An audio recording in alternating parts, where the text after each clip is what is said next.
Remarkable pianist, Franz Liszt hands. For pianists and admirers of famous piano players, the question often arises about hand size and shape. Hands are what make the piano sing its beautiful song, as it's only a silent instrument without them. There have been so many documentations regarding the hand sizes of so many iconic pianists.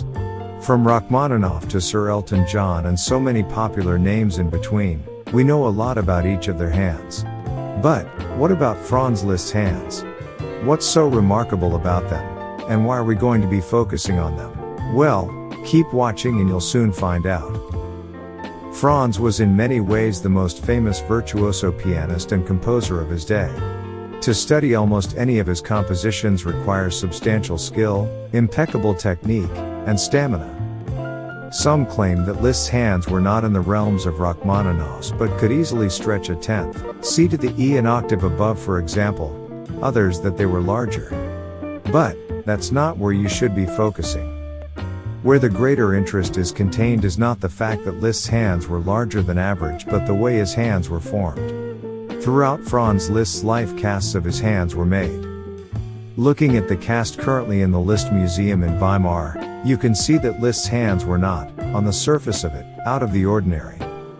Liszt's fingers were not long, especially in comparison, for example, to Chopin's fingers.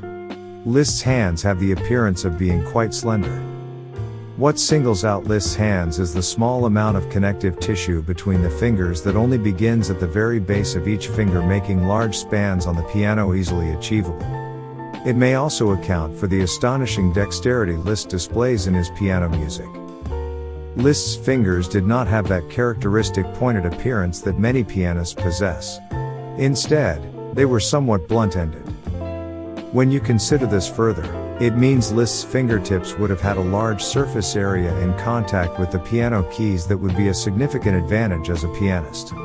It would probably have given Liszt a great deal of dynamic control.